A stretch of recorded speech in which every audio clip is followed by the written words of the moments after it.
Hola, espero estén teniendo un excelente día. Mi nombre es Andrea Arceo. Actualmente curso la licenciatura en Pedagogía en la Universidad del Sur. Hoy les vengo a compartir un podcast muy interesante que trata sobre la modernización, federalización y descentralización en la educación de México.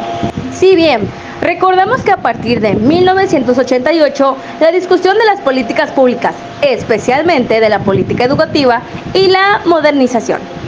Para ello se establecen dos momentos.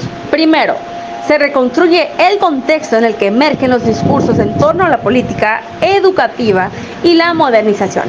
Después, se analiza la manera en la que se concibe la modernización y la política educativa desde el discurso gubernamental, con el objeto de imponer un proyecto educativo en el que se pone en juego una gestión diferente de la fuerza de trabajo. Para efectos del análisis, se pone atención en la manera en la que se concibe la educación, el papel que se asigna a los profesores y el modo en el que se define su actividad. En la historia nacional, el concepto de federalización de la enseñanza reconoce dos sentidos enteramente opuestos. Por un lado, ha aludido a los distintos mecanismos de descentralización y traslado de recursos y postetantes de jurisdicción federal a los estados de la República, desarrollados a partir de las políticas como el Acuerdo Nacional para la Modernización de la Educación Básica en 1992. En este, más su reciente sentido, federalización ha equivalido a descentralización. Sin embargo, su origen, el concepto impulsado por los ideólogos de la construcción nacional, tuvo un sentido enteramente opuesto, aludiendo a la concentración y centralización de bienes, recursos y potestades educacionales de los estados en favor del poder ejecutivo federal, entendiéndose por federalización de la enseñanza. Aunque la Constitución de 1917 le otorgaba amplio poder jurisdiccional al Ejecutivo Federal para intervenir en la enseñanza, una larga historia de debates en torno al papel que le cambiaba a desempeñar en el marco del Pacto Federal y el respeto a la soberanía de los estados atenció al lanzamiento de las primeras políticas de expansión y fomento escolar de la Secretaría de Educación Pública, que convirtieron el asunto de la federalización en tema políticamente delicado.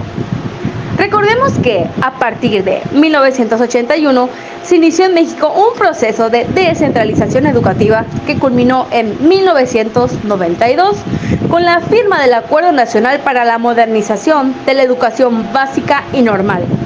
La firma de la ANMB implicó la transferencia de personal magisterial de la Federación de los Estados. En 1998 se creó el Fondo de Aportaciones para la Educación Pública y Normal, con sus siglas FAEP, Fondo Federal que se transfiere a los estados para apoyar el financiamiento de la educación básica y normal. Sin embargo, hasta antes de la reforma fiscal aprobada por el Congreso de la Unión en septiembre de 2007, dicho fondo se distribuía entre las entidades según el personal transferido a estas en 1992. Además, la firma de ANMB modificó el esquema de negociación salarial magisterial antes de 1992. La negociación se llevó a cabo entre el Poder Ejecutivo Federal y el Sindicato Nacional de Trabajadores de la Educación, CENTE. Es decir, era una institución de monopolio bilateral. Tras la descentralización de este año, se creó una segunda ronda de negociaciones, ahora entre las autoridades estatales y las secciones sindicales del CENTE en los estados. Esta segunda ronda de negociaciones se enfrenta a gobiernos locales con una institución nacional, el CENTE. En esta se otorgan incrementos adicionales a los otorgados por el PE en la negociación nacional. Bueno, esto sería todo por mi parte. Espero les haya servido esta información y aprendan de nuestra historia, porque recordemos, quien no conoce su historia está condenada a repetirla. Muchas gracias.